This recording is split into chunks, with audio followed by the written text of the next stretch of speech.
Daf Chaf Aleph Amud Aleph, and the Gemara that we learned yesterday. We started this complicated Gemara. It's a little complicated because the Gemara deals with a few different views, and it's questionable if they agree with each other, if they argue, to what extent do they argue. There's a lot of commentaries on this Gemara in the Shulchan Aruch, because it's a little unclear to what extent are they arguing. But the main point that we're discussing is a person made a mistake. A person made a mistake, and they're not sure. I shouldn't say they made a mistake. They're not sure if they recited something or not. So that's what we're dealing with. It's called a suffix. They're not sure if they recited the Shema, if they said the Emes V'Yatziv, if they davened. Can a person daven extra? We're dealing with a number of interesting issues. If you want, can you daven an extra Shemona Esrei? What happens if you go to shul, but you already davened already? Should you daven again while the shul is davening? These are all questions that are coming up here. And there are some a little vague statements, so therefore it becomes more complicated. Another question is, what happens on Shabbos if a person is used to reciting the weekday Shemona Esrei, and then on Shabbos they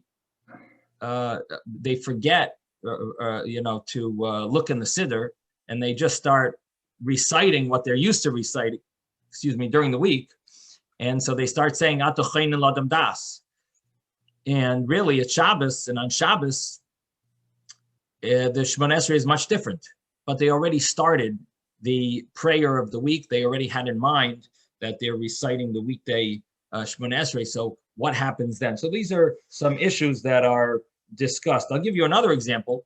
If you go to an early minyan for mincha, happens very often. There's like on our community, there's a 2:15 mincha. So what happens is you go to mincha, and then all of a sudden, not all of a sudden, but then comes nighttime, 8 o'clock comes, and your wife wants you to help out with the kids. And you say, no, I have to go daven. So you run to shul, and you forgot that you really davened mincha before, because you're so excited to get out and not have to clean up and whatever. And you run to daven mincha, and then you realize in the middle of Shemona Esrei, I davened the 2:15 mincha a few hours ago at that minyan. So what do you do then? You're in the middle of Shemona Esrei. So these are some of the things that we're going to talk about. So let's start again from Amar Rabbi Yehuda. I know we've done this twice already, but let's hope now we have a full hour. So Mitzvah Hashem will be able to drive through, to go smoothly through the entire piece. Amar Rabbi Yehuda says, we're about 20 lines up from the bottom of the page, maybe 25 lines by the two dots. Rabbi Yehuda says, Savek kara Kriya Shema. Savek loy kara. If he's questionable if he read Kriya Shema or if he didn't. He's forgot if he said it or not. He doesn't go back and read it, doesn't go back and recite it. And this is not talking about a Balkari. We've pushed Balkari aside for a few moments here. Now we're just talking about a regular person. He's not sure if he said Kriya Shema, and the law is that, according to this opinion, this is Rabbi Yehuda in the name of Shmuel, that Shmuel holds that Kriya Shema is rabbinic, and therefore he doesn't have to repeat Shema. So he's not sure if he said it. He goes to the rabbi, do I have to repeat Shema now because I don't know if I said it or not? And the rabbi tells him, you don't have to. This is, according to Shmuel, you don't have to repeat it because it's rabbinic. When you have a question, if you fulfill the rabbinic commandment or not, it's called Safek Derabanan Lakula. You can be lenient. You can rely on the rabbinic, on the fact that it's only rabbinic and it's more lenient. Now, it is interesting. There are cases that are rabbinic that we have to put, that we give strength to. And I think David brought that up yesterday, that there are rabbinic cases that we give, because we're so nervous that you're going to be lenient with rabbinic cases. So it says, Divrei Chachamim Tzrichin Chizuk. There are certain ordinances of the rabbis that we establish even stronger than biblical commandments, because rabbinic commandments have more leniency, meaning that the rabbis didn't obligate you in certain scenarios. It could make people be more lenient, and therefore there are certain laws that rabbinic commandment would be stronger than a biblical commandment. But here we're talking about the Shema, and the person's not sure if he said Shema. If it's rabbinic, you don't have to repeat it. If it's biblical, of course, you would need to repeat it. Yes, Ezra. You're muted. Isn't there a biblical statement that says that you should listen to the words of your leaders in your generation? That's right. Very good question. The Gemara itself asked your question. We had it in the Gemara before. It said the loisasur deoraisa, the prohibition of loisasur. So you're asking the Gemara's question. This Gemara that we learned on page Yud Tes Amud Beis 19b. So the Gemara asked your question. The lav of loisasur, it's biblical. So the answer is that the rabbis did not obligate you. You are obligated to listen to the rabbis, but the rabbis did not obligate you to fulfill their laws when you are in a suffix. So again, what did the rabbis establish? The rabbis said you must do this and this, but if you're not sure, you're exempt. That's the establishment of the rabbis. So when it comes to mitzvah, rabbinic mitzvah, do you have to do it if you're not sure? No, the rabbis didn't obligate you to do it when you're not sure. So again, there is an argument between the Rambam and the Ramban, Nachmanides and Maimonides, if every rabbinic law is considered biblical. Because of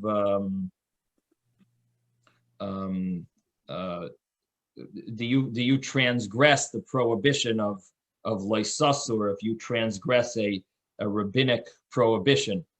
So the Rambam says that you are it's biblical, and the Ramban says that you see from this Gemara that it's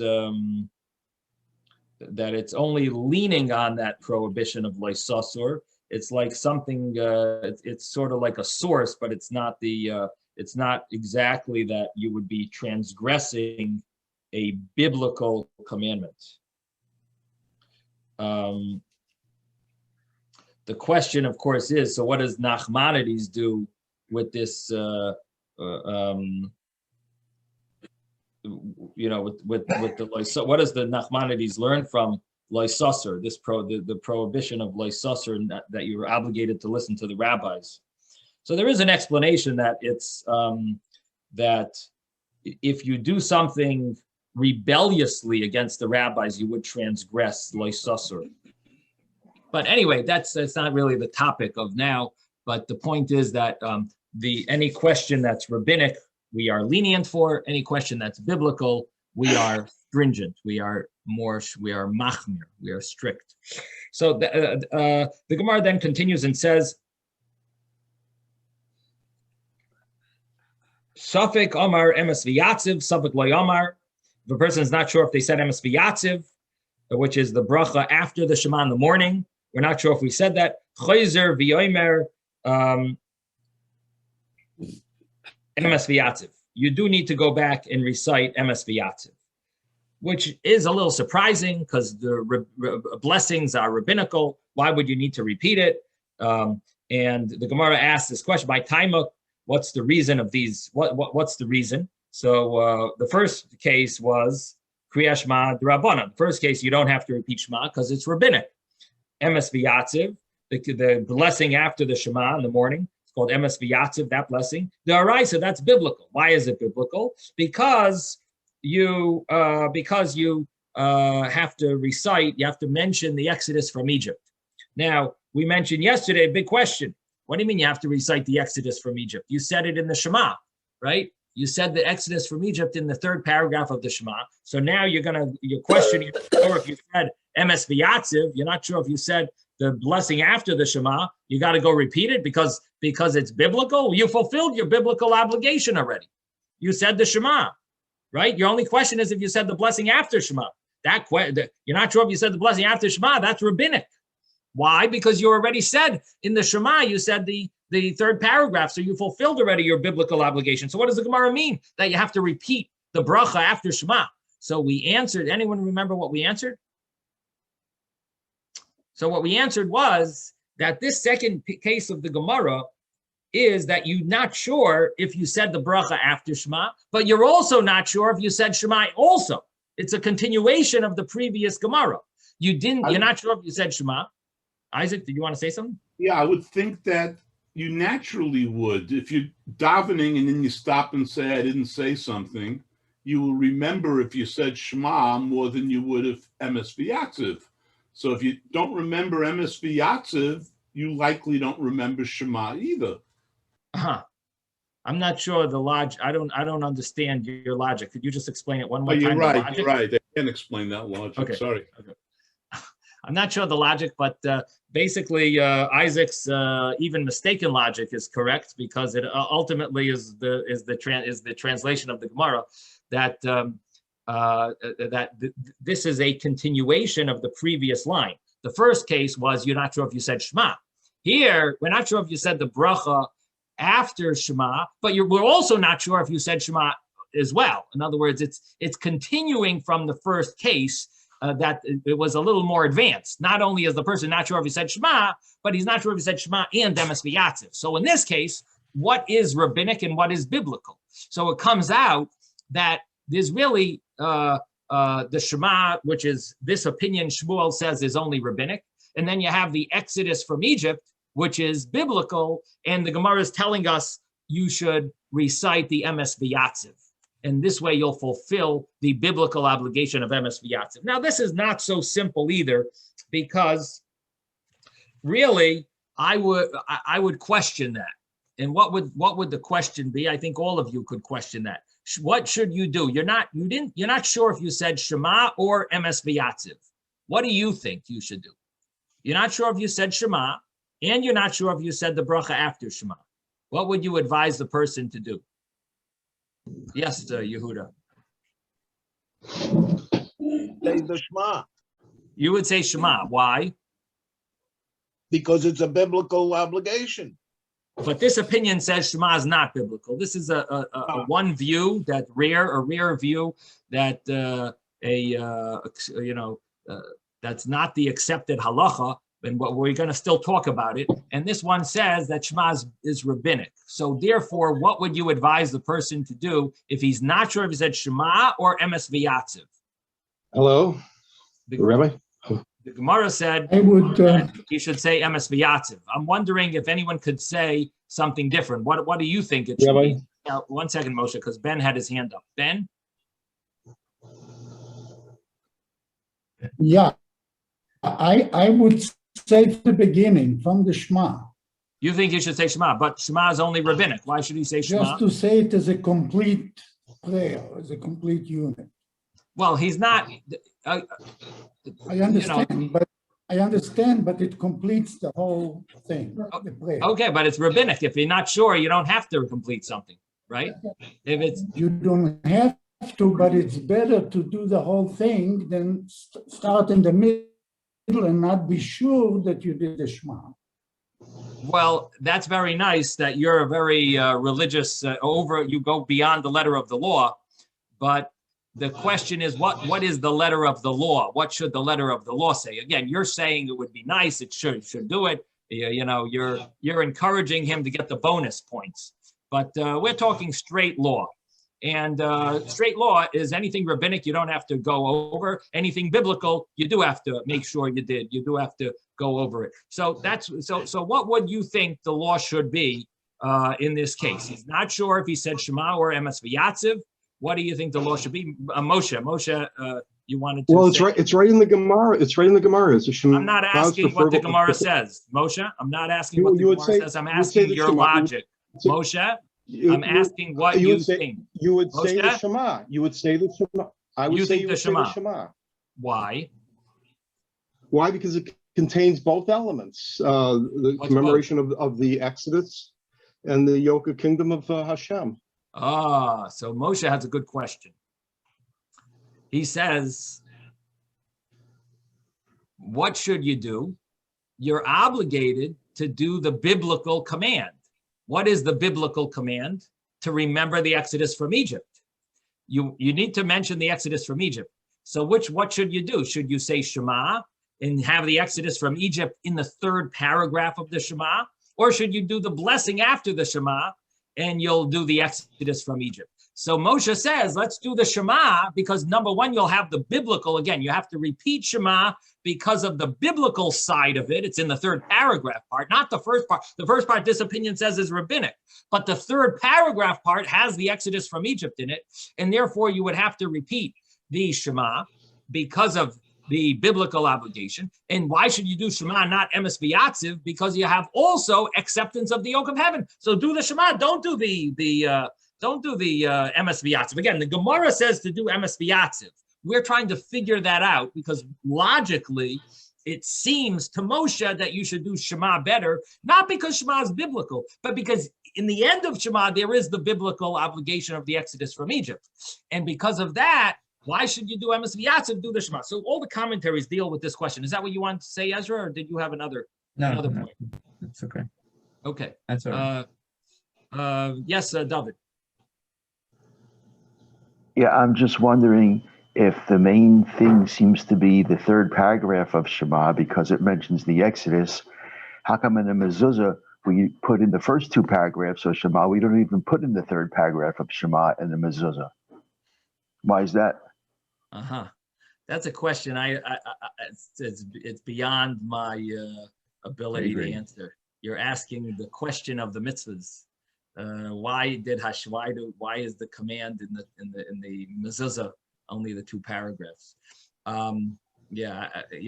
That's beyond me. I guess we could look in the Moira Nevuchim or in the Sefer HaChinuch and see if there's any explanation for the boundary. Beisecha, Visharecha you have in the first two. You don't have that in the last part. Okay, all right. Isaac has a good point. We only put the paragraphs that mention the Mezuzah in it.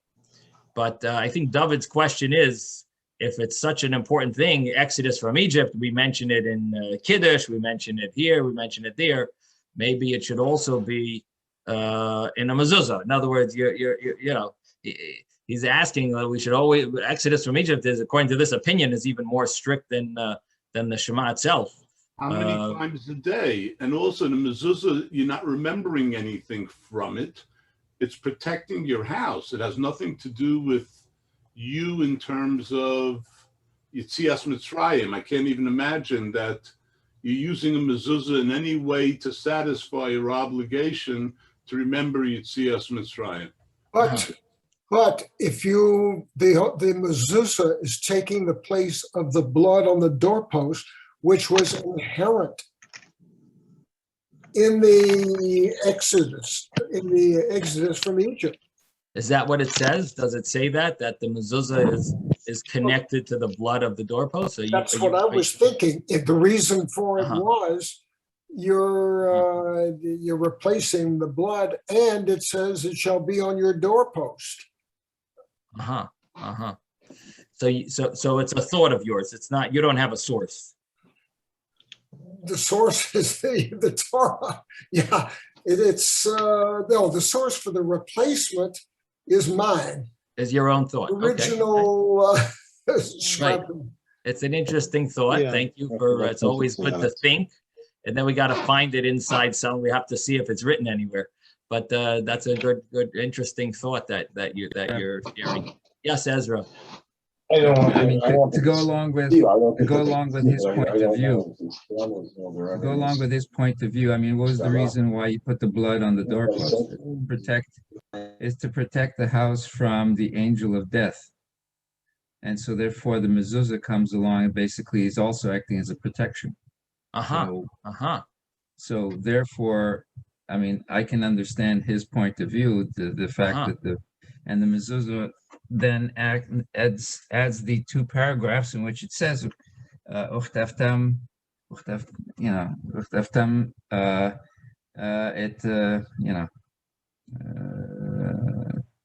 going to go through the entire, no, anyway. So it's there. So looks like you got a little. We're trying to help you out. Your insight. So thank you, Ezra, for giving a little juice to a little battery to this insight. It's an interesting thought. It deserves to be developed, and something that maybe we could look into and see if we can find. Anyway, okay. Thank you, David, for bringing up an interesting question, which sort of beyond the scope of this class, of why Hashem commanded the mezuzah, and it's only the first two paragraphs. But okay, we were talking about this question that Moshe asked, and the Gemara is saying that you should repeat emes v'yatziv, and really, logically, it would seem like you should repeat the Shema, because if you repeat the Shema, you'll get double. So Tosfos over here has two ways of understanding it. And basically, Tosfos gives a few scenarios. We're not sure if you said Shema, and we're not sure if you said emes v'yatziv. So Tosfos says, what are the chances that you said emes v'yatziv and you didn't say Shema? That's zero. That's very rare. It doesn't make sense. You would have said the blessing after Shema, but you didn't say Shema, right? If that blessing comes afterwards, it doesn't make sense that you would have said the blessing afterwards and you would have missed out the Shema, right? Now, what are the chances? So the question really is, you either said Shema and you didn't say emes v'yatziv. That's a good scenario. That would make sense because Shema comes first. And, if you're not sure what you said, it would make more sense that you probably said Shema, and or there's definitely a possibility that you said Shema, but you didn't say emes v'yatziv. And then there's a possibility that you said both of them. And then there's a possibility that you said neither of them. So if you said neither of them, and if you said Shema and you didn't say emes v'yatziv, so in both of these scenarios, if we tell you to say Shema, you're really not fulfilling the complete obligation. Again, you have two options in front of you. You could recite Shema because you need to say the Exodus from Egypt, or you could recite the emes v'yatziv blessing because you need to recite the Exodus from Egypt. This is a case where you're not sure of if you said either of them. And so you have two options. The Gemara says to do one option, and our logic told us that maybe the other option sounds better. So Tosfos explains that if you think about the cases, this is the reason why the Gemara says to do this option is because this actually works better. Why does this work better? Because here, it doesn't make sense that you would have recited the emes v'yatziv and not the Shema. That doesn't make sense. So we're going to throw out that case altogether. So the only question now that's left is you either said neither of them, you either said both of them, or you might have said Shema, but you didn't say the emes v'yatziv blessing. Those are the three scenarios that might have occurred. Now, if you think about those scenarios, what would be the most logical to do? If you say the Shema, So number one is it's possible you said it already. Number two is that it's possible that in two scenarios you said it already. Either you said it and you didn't say the blessing of Emes V'Yatziv, or you said neither of them. Or you said both, excuse me. There are two scenarios where there's no need absolutely to say Shema again. One is if you said both Emes V'Yatziv and Shema, then there's absolutely no reason to repeat Shema. The second scenario is you said Shema, but you didn't say Emes V'Yatziv. In that scenario as well, you're gaining nothing from saying Shema. So what case would you gain from saying Shema? The only one, the case where you said neither of them. In the case where you said neither of them, if you say Shema, you're actually losing out because you're not completing the bracha after the Shema, so you're not doing a complete recital. Again, if you have no other choice, fine, say the Shema. But here we have two options. You could say Shema or you could do Emes V'Yatziv. Now the Shema option doesn't seem to satisfy us as much as the Emes V'Yatziv option. Because here, let's look at the Emes V'Yatziv option. There's a scenario where you said both already. So there, Emes V'Yatziv is not helping. Fine. But what about the other scenario? You said Shema and you didn't say Emes V'Yatziv. There, saying Emes V'Yatziv is going to fix the problem. And then you have you're going to complete your prayer with this Emes V'Yatziv. So here you've actually done a complete prayer, which seems to be what Tosfos is saying, that here, if you do the Emes V'Yatziv, there's a good, there's the option that you're completing what you need to, because it's very possible you said Shema and you didn't say Emes V'Yatziv. So here, if you say Emes V'Yatziv, you'll be completing what you need to complete with the Emes V'Yatziv blessing.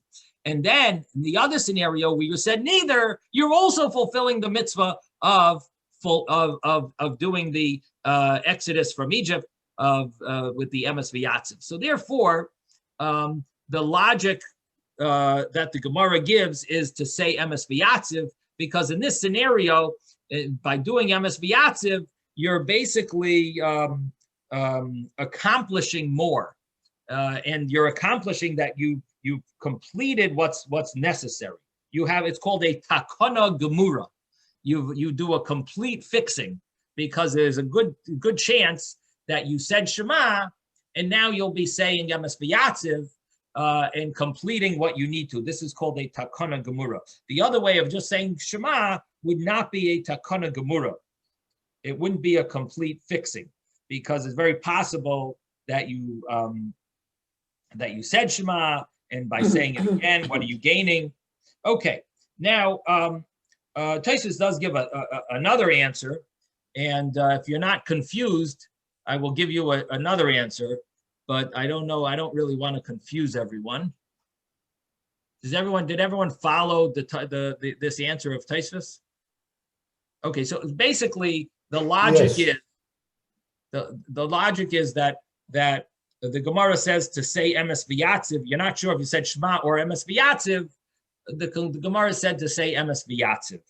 And the logic was that by saying Emes V'Yatziv, you will be completing the necessary recitals in a good chance scenario. In other words, a very possible scenario that you might have messed up. This would be a good solution. Yes, Susan.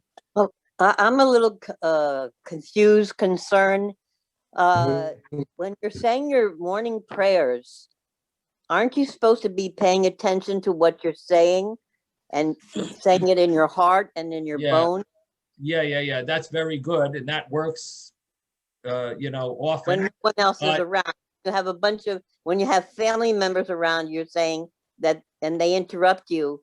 That's right. What you're talking about. Right, and your child has a dirty diaper, and the other kids are fighting, and the oven something's burning in the oven, and you hardly slept last night. So when you have, that's what we're talking about. When life is going on, you can get you misstep. Sometimes things happen. I understand. Okay, thank you. Okay, so now the Gemara asks a question that we asked yesterday. Meisiv Rav Yosef uv'shachbacha uv'kumecha. Rav Yosef asks, How could you say Shema is rabbinic? It says when you lie down, when you get up. Amalei Abaye. So Abaye answered, Ahu b'divrei Torah ksiv. That's talking about Torah study. Torah study would be the obligation, the biblical obligation, not reciting the Shema. And therefore, reciting the Shema could be rabbinic. Tanan. Now the Gemara asks a question from the Mishnah. We did this yesterday. Balkeri maharher beliboy. It spoke about a Balkeri. Now we're jumping to the Balkeri case because we're going to prove from the Mishnah a question on this opinion of Shmuel. What do we see from the Mishnah? That a Balkeri thinks in his mind, but he doesn't say the brachas before or after. Doesn't recite the brachas before or after. And on grace after meal, for a meal, you recite the bracha afterwards, but you don't recite the bracha before the hamotzi bracha. So that was regarding a Balkeri, someone who had a seminal emission. Now, the difference between the cases, what a Balkeri needs to concentrate, to think of and not, is all based on rabbinic or biblical. And so what we see from there is that if the Balkeri does not need to be maharer, he doesn't have to think of the blessing after the Shema, it would seem like the blessing after the Shema is definitely rabbinic, because we're telling him don't think of that blessing, because you are not supposed to be praying at this point where you are tameh. You are impure. You should not be thinking of these blessings. Only biblical ones you do, you're obligated to do, but rabbinic ones you should not be doing. And therefore, he doesn't recite the bracha after the Shema, and that seems to be a contradiction. It proves wrong what Shmuel says, that emes v'yatziv, that the bracha after Shema is, we said you have to repeat it because it's biblical. So v'isal k'daitach, if it goes up in your mind, if you think that emes v'yatziv is the araisa, is biblical, livreich liachareha. If according to what you're saying, Shmuel, Rabbi Yehuda in the name of Shmuel, that the emes v'yatziv is biblical, let him recite that bracha, let the Balkeri recite that bracha, because you're saying it's biblical. You're saying if you're not sure if you said it, you got to repeat it. That means it's biblical. It's biblical, and the Mishnah should say that a Balkeri should think of it. If it's biblical here, then a Balkeri should think of it there. In the Mishnah, he should also be obligated to recite it, at least in his mind. So the Gemara says, no, my time of Mavarich. What is the reason why he should say it? If you're saying because it's biblical, because it has the Exodus from Egypt, it comes out, he mentioned it already with recital of the Shema. So what this was, we gave some examples of cases where sometimes you fulfill them biblically, and sometimes you've already fulfilled it biblically, and you're reciting the same thing, and it's simply rabbinic now. One case that I should have mentioned is a case that we once spoke about, is the idea of Kiddush. Kiddush Friday night, where the man davened in shul, so he fulfilled his biblical obligation of Kiddush. He comes home, and his wife did not daven yet. So the man is going to recite Kiddush at home. It's going to be the rabbinic obligation of Kiddush. His wife is now obligated in Kiddush, but she didn't daven. And therefore, she would be obligated biblically in Kiddush. So the same Kiddush, if the man didn't daven and he's making Kiddush, he would be biblically obligated in reciting Kiddush on wine. If he did daven in shul, he comes home, his Kiddush on wine is now only rabbinic.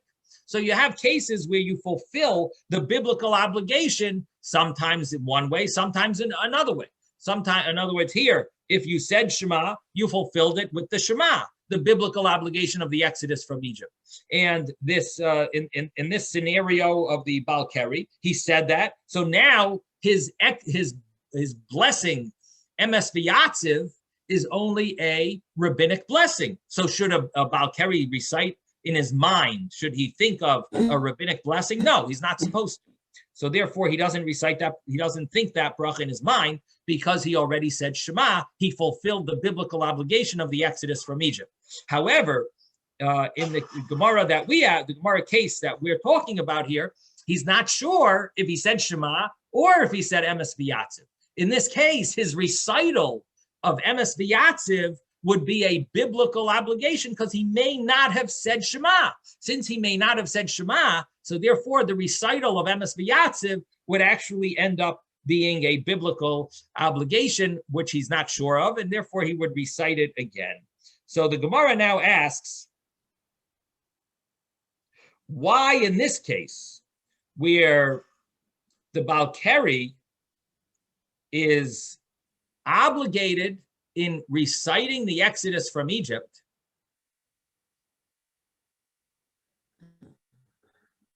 which one do we choose? What should he do? This man is a Balkari. He had a seminal discharge, and he needs to do the biblical obligations. What do you think he should do? Should he has to mention the Exodus from Egypt. And according to this view that Shema is rabbinic. Shema is rabbinic. Exodus from Egypt is biblical. What do you think he should do? Should he say Shema and skip Emes V'Yatziv? Or should he say Emes V'Yatziv and skip Shema? What does the Mishnah say? The Mishnah said about Keri Maharher Beliboy. He thinks, yes, Ben, what does a Balkari do? Ben? Maharher Belibo. What is that? You Maharher. He's Maharher the Shema. Now, what do you think? Emes V'Yatziv, you must say. Emes V'Yatziv, he doesn't say it. He doesn't do anything. He doesn't think it. He skips it. Why? I think he must. Because, No, it says so. In the Mishnah, it says so. That's the Mishnah. Now, why should a Balkari, he has to do the biblical obligations, so why should he do the Shema biblical obligation? Let's switch it. Let him skip the Shema and let him do the Emes V'Yatziv obligation. Let him do the Emes V'Yatziv because then he'll fulfill the biblical Exodus from Egypt with Emes V'Yatziv. Again, it's very similar to what we just said earlier. The person's not sure if he said Shema or Emes V'Yatziv. We tell him, do the Emes V'Yatziv. Here, he's a Balkari. He's not allowed to do recite rabbinic prayers. He's not allowed to think rabbinic prayers, but he is allowed to think biblical prayers. Which one should he choose? Which one should we tell him to do? Should he do the Shema? Again, we're following the logic that Shema is rabbinic, but in the third paragraph, you do have the Exodus from Egypt mentioned. So should he say the Shema to do the Exodus from Egypt, or should he do the Emes V'Yatziv to do the Exodus from Egypt? Which one should he do? So the Mishnah said he should do Shema, but our question is why? We just said a case of person who's not sure, we tell him to do the Emes V'Yatziv. In the Mishnah, we tell him do Shema. How does this fit? So the Gemara says, let the person in the Mishnah, the Balkari, let him do the Emes V'Yatziv, and he doesn't need to do Shema. Why are you telling him to do Shema and then Emes V'Yatziv is rabbinic and then he doesn't do it? Let him do Emes V'Yatziv and skip the Shema one. Skip the Exodus from Egypt in the Shema. So and therefore not say Shema. So the Gemara answers, Kriya Shema adifa de'isbei tarti. Kriya Shema is better because it has, number one, Exodus from Egypt, and it also has acceptance of the yoke of heaven. Again, we're following the logic that Shema is rabbinic, but even though it's rabbinic, it does have the acceptance of the yoke of heaven in it. And so therefore, the Mishnah, in the case of the Balkari, he didn't say either of them. He definitely did not say either. If you definitely didn't say either, what should you do? Shema. If you may have said them both, what should you do? Or you may have said one and not the other. We're not sure. Emes V'Yatziv. So this is the answer to the problem. If you definitely did not say either of them, we tell you accept the yoke of heaven and do the Exodus from Egypt there. If you may have said Shema, we're not sure. You may have said Emes V'Yatziv, we're not sure.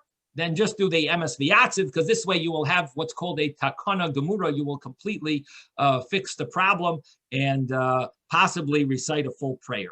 So that is the conclusion of this discussion, where we're discussing Rabbi Yehuda in the name of Shmuel's view, where Shema is rabbinic. Now we're going to put that on the side because we're going to see the next view. David, yes, David? Yeah, in many prayer books, that have footnotes, they have a footnote by the word emes that says, what's emes? It's referring to the 3 paragraphs that we just said. So if a person's saying something that starts with emes, a yatziv, but he didn't say Shema, then what's the emes going on? The emes is supposed to be going on the 3 prior paragraphs of the Shema.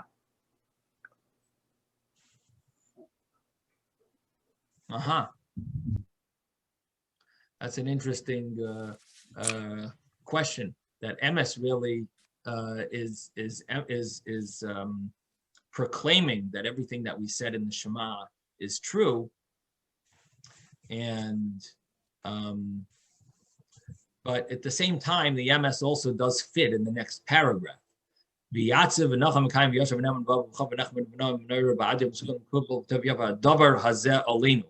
This thing on us is emes. So, you know, it also fits with the next sentence. So it really goes on both. Emes goes to both. And therefore, you could recite emes. Yes, Ben. Ben? I want to ask, what's the use of doing meharher if it doesn't count? And if it counts, then when you meharher b'shma, you also meharher b'yitziat Mitzrayim. So the question you're asking is the Gemara's question on 20b that we learned on the bottom. What is he doing it for? Right. And he's already thinking of Yetziat Mitzrayim. Right. The understanding that from the conclusion of the Gemara is that you do as much as you can, even though you're not really fulfilling the mitzvah, but you're doing as much as you can. On biblical obligations, we tell him to do as much as he can. So that was the reason. Okay, we're going to continue with the next view, Rabbi Elazar. Rabbi Elazar, now we're 3 lines before the wide lines on page 21a, 3 lines before the wide lines. Rabbi Elazar Amar, Rabbi Elazar says, Safek kara kriyashma, Safek like kara. This one you're going to all like. We're not sure if he said Shema or if he didn't say Shema. Chayzer v'kayrei kriyashma. He goes and he repeats and says again Shema. This makes a lot of sense to us because we know that Kriya Shema is biblical. So therefore, he should repeat the Shema. If he's not sure if he said it or not, he should go and repeat it. Now comes the next case. Safek hispalel, Safek lo hispalel. What happens if he's not sure if he said the Shemona Esrei or not? We don't know if he davened or not. Einoi chayzer umespalel. You do not go back and daven. You don't go back and daven. It might be a bracha levatala. Might be you're not obligated because it's rabbinic, and if it's something rabbinic, we don't tell you to go. We're makel safek d'rabbanan lekula, and therefore you should not recite another Shemona Esrei because we're not sure if you said it or not. And if you did say it already, then if you repeat it now, you'll be saying brachas for nothing. Then comes Rabbi Yochanan's statement. This statement is a very vague statement. And Rabbi Yochanan Amar, very unclear to what extent is Rabbi Yochanan saying his statement. Rabbi Yochanan Amar, Rabbi Yochanan says ulavai, which is like the word halavai. Halavai, I wish it should be that that a person should daven the whole day. And what this means is that the person is not sure if he davened. The first opinion said, Einoi chayzer u'mispalel, he doesn't go back and daven. And Rabbi Yochanan says he should daven again. He's not sure if he davened. He is encouraged to daven again. Ulavai sheyispalel adam kol hayom kula. Person should daven again because we wish he could daven all day. Person should daven all day. So he's not sure if he davened. It is advisable for him to daven again either he should or he's allowed to. The first opinion is he's not allowed to. So Rabbi Yochanan is either saying he's allowed to daven again, or he might be saying you're obligated to daven again. And but this is the view of Rabbi Yochanan. So the question is, let's understand what we just said. Shema, you're not sure if you said. What does Rabbi Elazar hold? If you're not sure if you said Shema, what should you do? Don't pray. Don't pray again. Pray again. This is Rabbi Elazar's view. Again, this is different than the earlier view that we said before. And the reason, what is the reason? Why should you daven? Why should you say Shema again if you're not sure if you said it? What? What's the reason?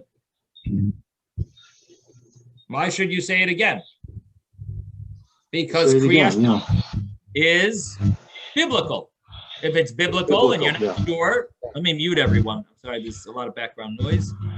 If it's biblical, you got to go suffix de araisa l'chumra. Question of something biblical, you have to be machmer, you have to be strict, you have to go back and do it. So this would be the opinion that Shema's d'oraisa is biblical, which makes sense according to the way we paskin. That in other words, it's understandable to us because this is what we're used to assuming that Kriya Shema is biblical. So of course, if you're not sure if you said Shema, then you should say it again. Now, what happens if you're not sure if you davened? So it seems like there's some type of an argument here. We have Rabbi Elazar's view and we have Rabbi Yochanan's view. Rabbi Elazar says you're not sure if you davened, don't daven again. And Rabbi Yochanan's view, daven again. That is the opinion. Now, what would the logic be? The logic would be, on the one hand, yes, Ruvain. Does the Gemara ever use hyperbole, like extravagant exaggeration, like, oh, that a person should daven all day long? But we have a lot of other things we have to do in our lives.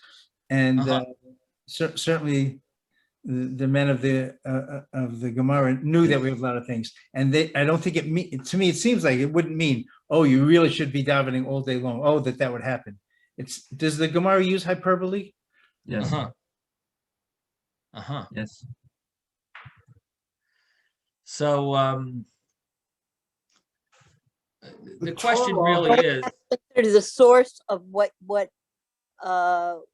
you're questioning. In other words, the Gemara is it's written.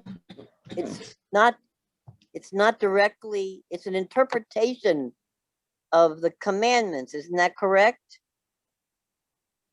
That it's written by people, rabbis, tzaddik. So the Talmud, the discussions, it's discussions of the rabbis. But the thing is like this.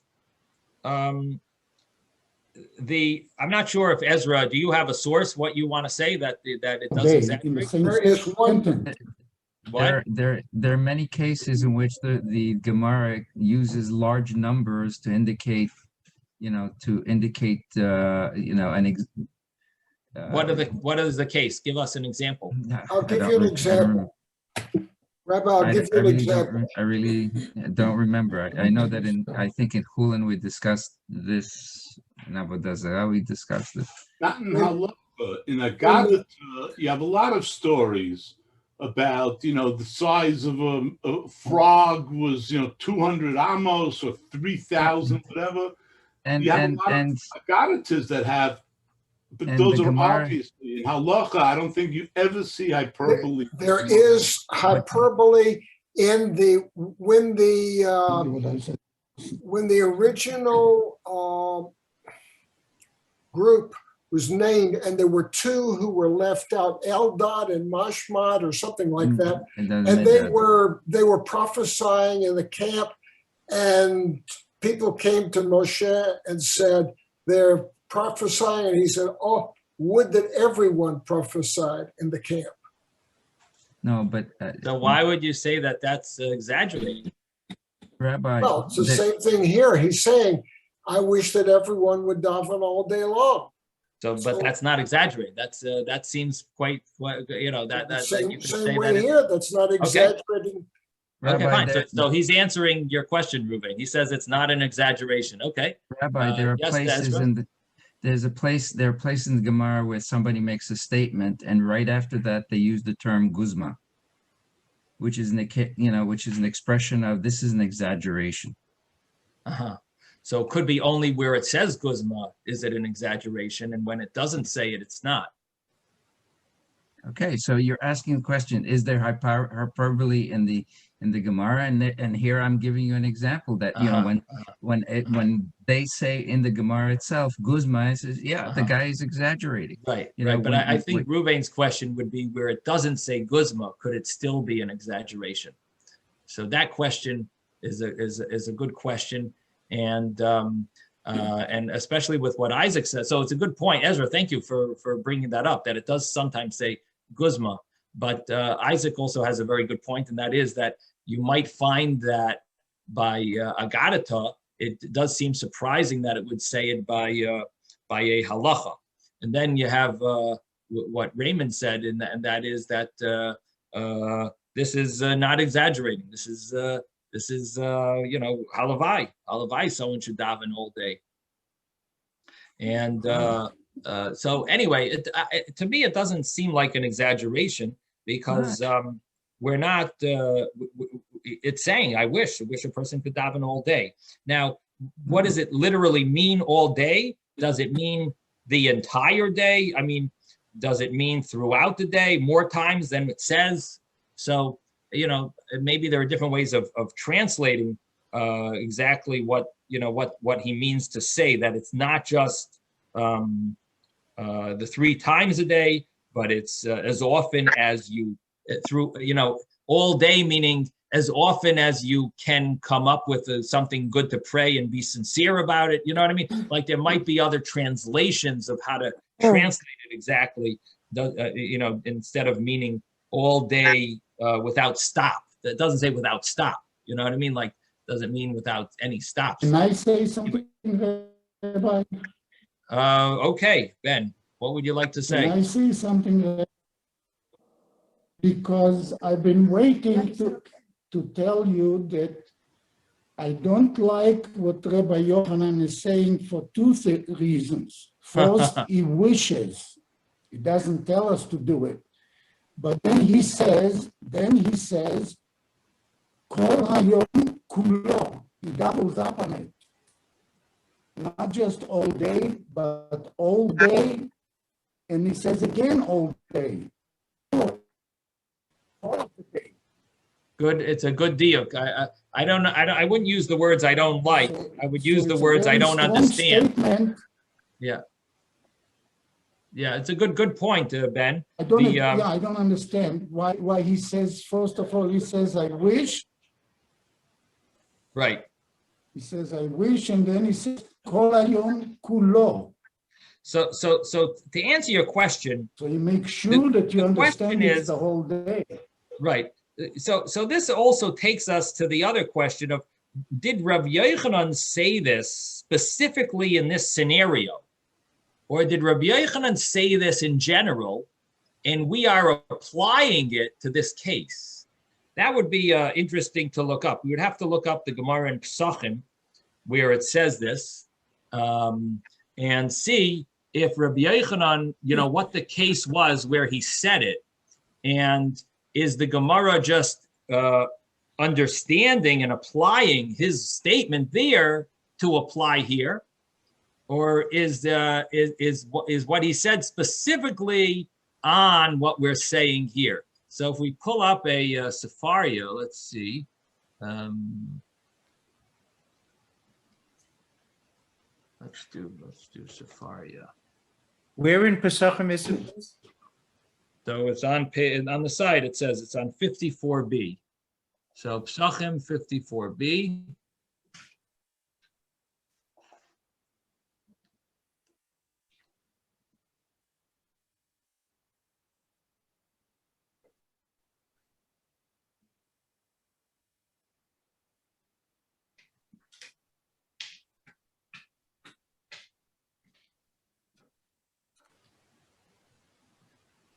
Okay, here, let me share screen.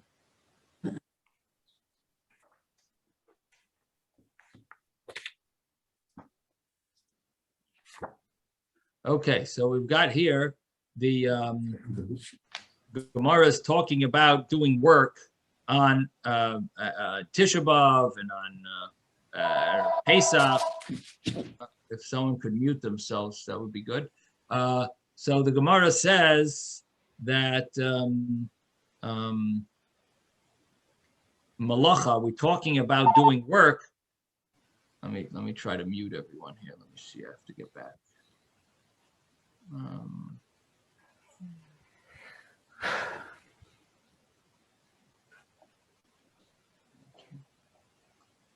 Okay, so the Gemara said that if we're talking about labor, we already learned explicitly in the Mishnah, in a place where people are accustomed to perform labor on Tisha B'Av, one performs labor. In a place where they don't do labor, a person does not do labor. So apparently the prohibition against performing labor on Tisha B'Av depends on the custom, and it's not a prohibition. And even Rabbi Shimon ben Gamliel only said that one may conduct himself as a Torah scholar, refrain from doing labor when one sits and does not perform, because when one sits and does not perform labor, it does not appear as presumptuousness on his part. It does not create the impression that he actually considers himself a Torah scholar. But others, because others may simply think that he just has no work. However, in terms of prohibiting the performance of labor, he does not prohibit performing labor on Tisha B'Av. So rather, what is the meaning of the expression, the 9th of Av is not like a communal fast? So it was stated with regard to the closing prayer. On a communal fast, there are 4 prayers, and on Yom Kippur, there are 5 prayers. On Tisha B'Av, there are only 3 prayers.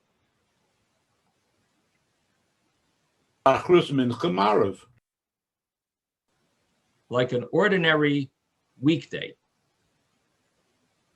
But didn't Rabbi Yochanan say if only a person would continue to pray throughout the entire day? This indicates that, according to Rabbi Yochanan, a person may recite additional prayers if he so chooses.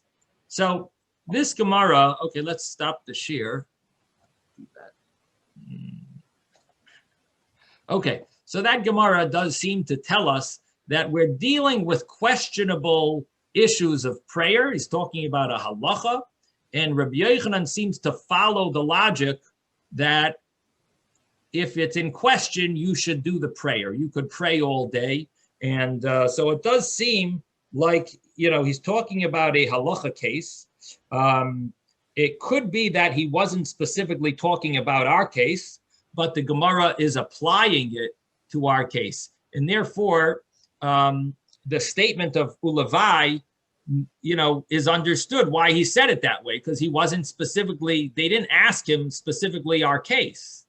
And therefore, the statement to us sounds like like he's not clearly telling us what the halacha is, but it's not because he wasn't trying to tell us the halacha he was discussing something else.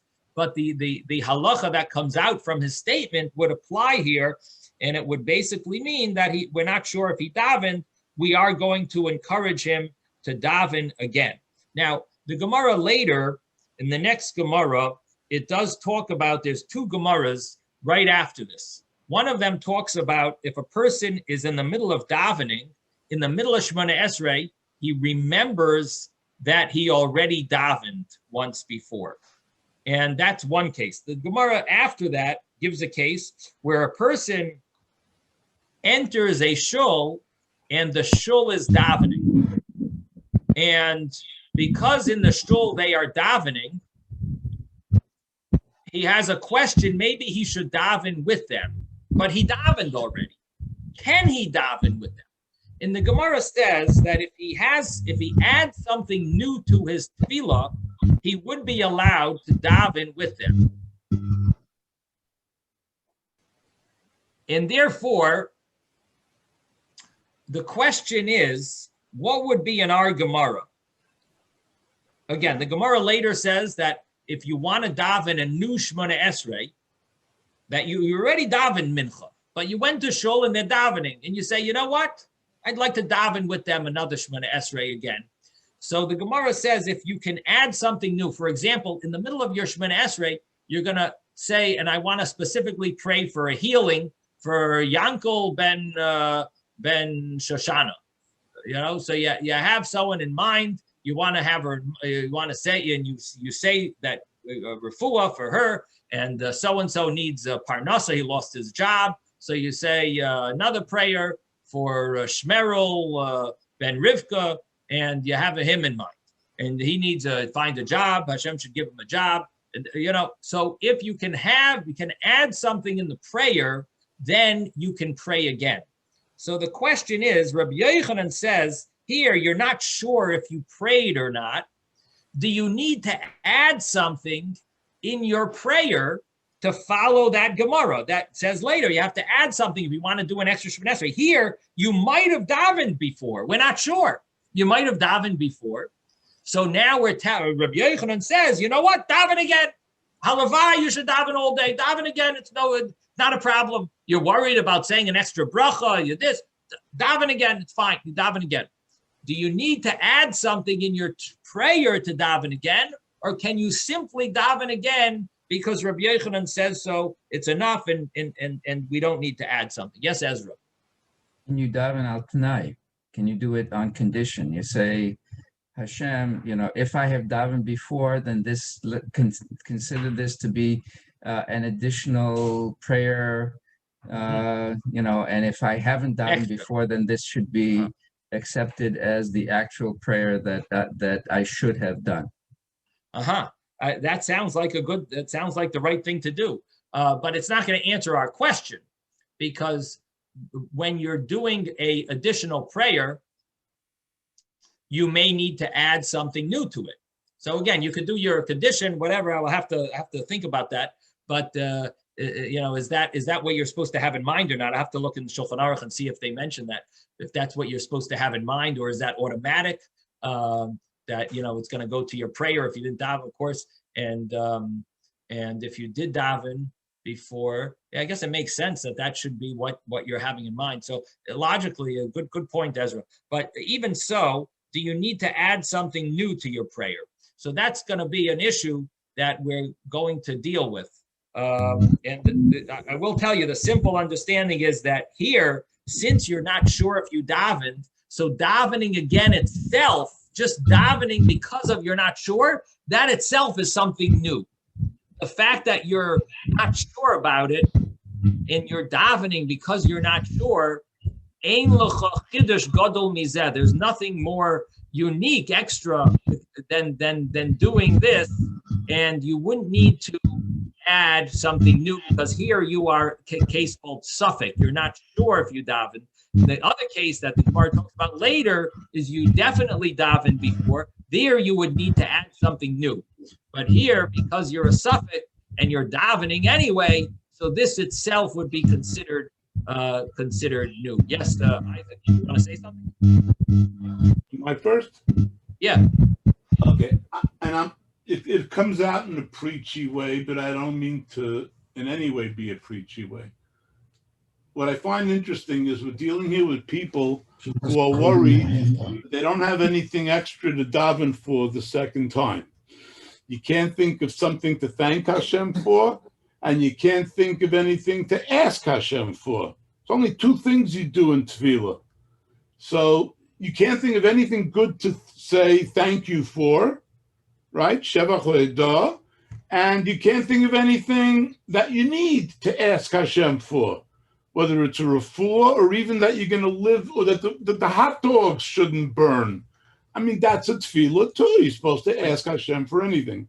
Now, in terms of the generalities, and I don't know how to phrase this in a nice way, the basic idea, I believe, is, and this is very, very, very, very, very hard, it's almost impossible for humans to do, is to be aware. And if you believe in a Borei Olam, if you really believe that you were created by a Hashem, and if you really believe that Hashem gave you life and is with you all day long, I'm talking about really believe. We all say this, But if you walk around carrying this and being aware of that, and we know that Hashem is carrying us, then what kind of an ingrate are we in terms of, you don't say thank you? I mean, if somebody doesn't hit you with their car, you say thank you for missing me. You're talking about really believing that God created you and God is sustaining you. So I agree with the Tana that says, really, you should be davening all day long just to say thank you. Every time something happens to you, you should be saying thank you, Hashem. That's almost like a davening. Every time you need something, you say, Hashem, please give it to me. And that's all Hashem wants from us, is just to walk around aware that he's there with us and incorporate him into our lives. Because, I mean, I hear a lot of what Ruben was saying. I mean, give me a break. I got other things to do today. Really? Think about that. The being that created you, the being that is sustaining you every minute, good or bad, you got other things to do. You don't have the whole hour. But the natural reaction is that we do. Hashem allows us to go on with our lives and not feel overwhelmed by his presence. And that's why it's up to us to make room in our lives for him.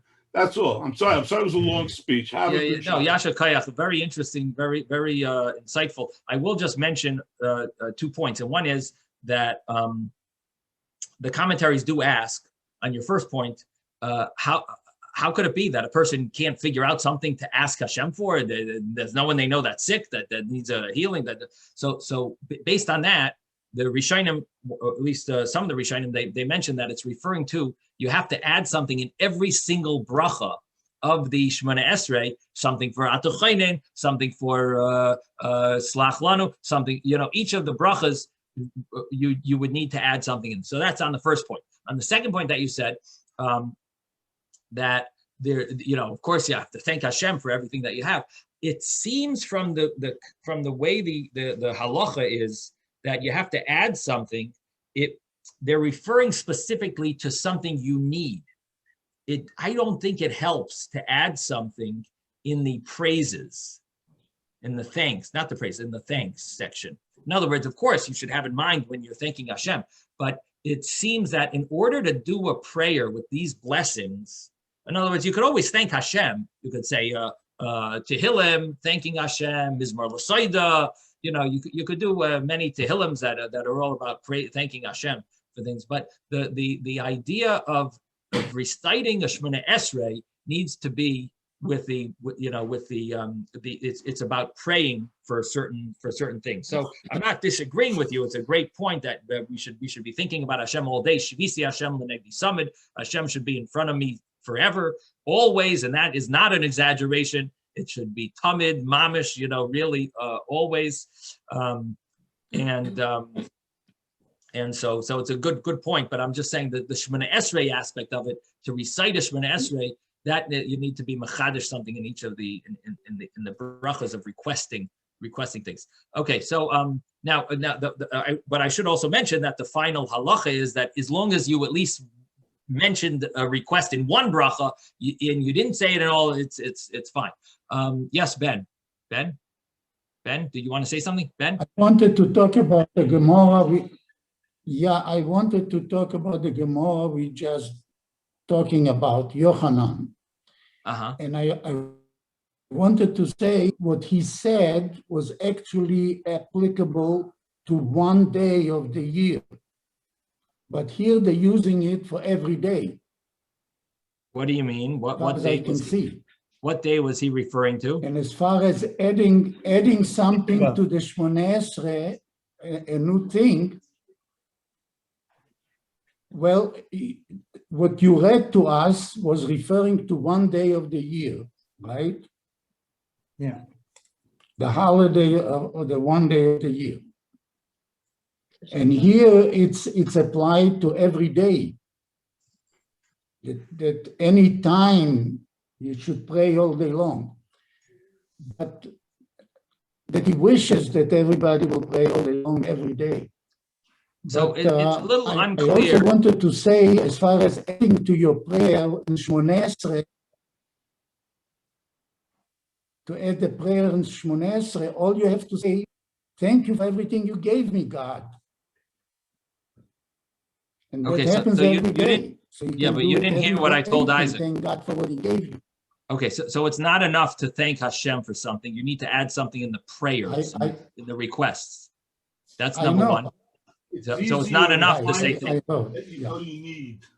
It's and the second thing about than to thank. I'm not sure, Isaac. We couldn't hear you, Isaac. I don't know why.